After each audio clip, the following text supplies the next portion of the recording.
कंधा ऊपर नहीं उठ रहा है, आखिर क्या कर सकते हैं। मेरा नाम डॉक्टर मनु बोरा, मैं एक ऑर्थोपेडिक सर्जन और आर्थ्रोस्कोपी एक्सपर्ट हूँ। Team ortho sport, Gurgaon, Bombay, Bangalore.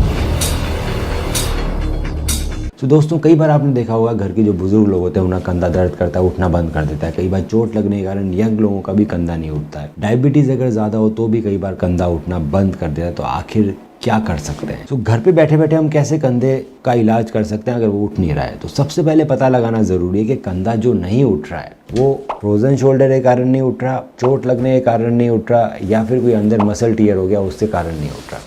सबसे पहले आप अपना आप कंधा नहीं उठा पा रहे, आपको कोई रिलेटिव अपना आप कंधा नहीं उठा पा रहा, तो ट्राई कीजिए दूसरे हाथ की मदद से या कोई और इंसान कंधा उठा पा रहा है या नहीं उठा। अगर कंधा जाम है, मतलब उठ ही नहीं रहा है, ना तो आप उठा पा रहे हो, ना खुद से उठा पा रहे हो, ना आप दूसरे हाथ की मदद से या कोई और इंसान की मदद से आप हाथ उठा पा रहे हो, इसका मतलब आपको फ्रोजन शोल्डर है। फ्रोजन शोल्डर में दोस्तों जो शोल्डर कैप्सूल है वो टाइट हो जाता है, थिक हो जाता है। इसकी वजह से शोल्डर अपनी जो मोबिलिटी है वो खो देता है। इसके अंदर रात को बहुत ज़्यादा पेन होता है और कई बार ये डायबिटीज़ वाले लोगों में ज़्यादा पाया जाता है। अगर एक बार ये डेवलप हो गया तो इसको एक्सरसाइजेज से ठीक करने की कोशिश करनी चाहिए। तो रेगुलर एक्सरसाइज करनी है। एक्सरसाइज दो तरह की करनी है। पहले करनी है रेंज ऑफ मोशन एक्सरसाइजेज जो आपके कंधे को खोले। इसमें जितने भी कंधे के मूवमेंट होते हैं सब अलग अलग तरह के मूवमेंट इनिशिएट कराते हैं ताकि धीरे धीरे कंधा खुलने लगे। इस एक्सरसाइज करते समय बहुत पेन होता है, पर पेन सहन करना जरूरी है और धीरे धीरे हमें अपना कंधा खोलना है। दूसरी तरह की एक्सरसाइज होती है स्ट्रेंथ ट्रेनिंग। इसके साथ साथ स्ट्रेंथ ट्रेनिंग बहुत जरूरी है ताकि रोटेटर कफ की जो मांसपेशियां वो मजबूत रहें, हेल्दी रहें और वो टूटे नहीं। कई बार वीक होने की वजह से वो टूट जाती है फ्रोजन शोल्डर के अंदर। दूसरी कंडीशन आती है कि आपका जो मसल्स है सुप्रास्पाइनेटस वो उसमें टियर आया है, डैमेज आया है। कई बार ओल्ड एज में झटका लगने के कारण अपना आप भी टूट जाती है।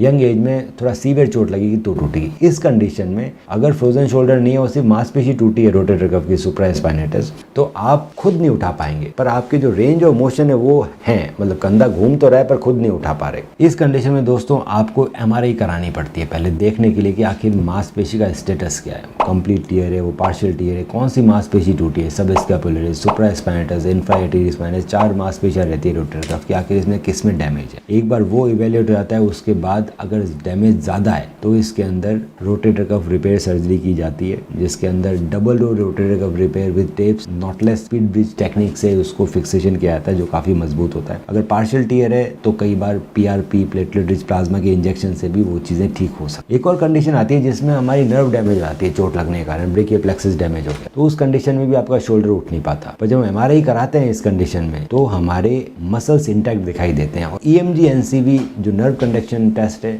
उसके अंदर मालूम पड़ता है कि आपके ब्रेकियल प्लेक्सस में किसी नर्व में इंजरी हो गई है। सो ये 3 तरह के सिनेरियो हैं जिसके अंदर शोल्डर नहीं उठता है। चौथा सिनेरियो है कि आपकी हड्डी टूट गई, वो सबको मालूम पड़ जाता है, हड्डी टूटती मालूम पड़ता है कि हड्डी टूट चुकी। सो इन 3 सिनेरियो को डिफ्रेंशिएट करना इतना टफ नहीं है दोस्तों। कुछ इन्वेस्टिगेशन लगते हैं, कुछ एक्सरसाइजेज आप खुद कर सकते हैं घर पे और आप पता लगा सकते हैं कि आखिर आपका शोल्डर क्यों नहीं हो। अगर फ्रोजन शोल्डर सिर्फ फ्रोजन शोल्डर है तो एक्सरसाइज से आप बिल्कुल ठीक हो जाओगे। अगर उसमें रोटेटर कफ की इंजरी है, लो ग्रेड इंजरी है तो injection with exercises, high grade injury है तो डबल रोटेटर कफ रिपेयर होता है, pasta bridge rotator cuff repair होता है। इस तरह कई सारी सर्जरीज होती है आपके कफ को दोबारा ठीक करने के लिए और उसको वापस एक्टिविटी में लाने। अगर ब्रेकियल प्लेक्सस इंजरी है दोस्तों तो आपको एक प्लास्टिक सर्जन से मिलना पड़ेगा कि कुछ नर्व ट्रांसप्लांट या इस तरह का कुछ कर सकते हैं, नहीं कर सकते हैं, नर्व इंजरी है तो नहीं, तो उसके बाद आपका मसल ट्रांसफर से कुछ मूवमेंट वापस रीगेन कर सकते हैं। 100% मूवमेंट आना मुश्किल होता है अगर आपको नर्व इंजरी हो गई हो, अपना आप रीजनरेट नहीं हो। इसके बाद भी अगर आपको डाउट है तो आप हमें अपनी एमआरआई रिपोर्ट भेजिए और उसको डिटेल में स्टडी करके मैं बताऊंगा कि आखिर आपका कंधा क्यों नहीं उठ रहा है और उसको कैसे ठीक किया जा सकता है। ऑर्थो स्पोर्ट्स इंजरी के साथ भी, इंजरी के बाद भी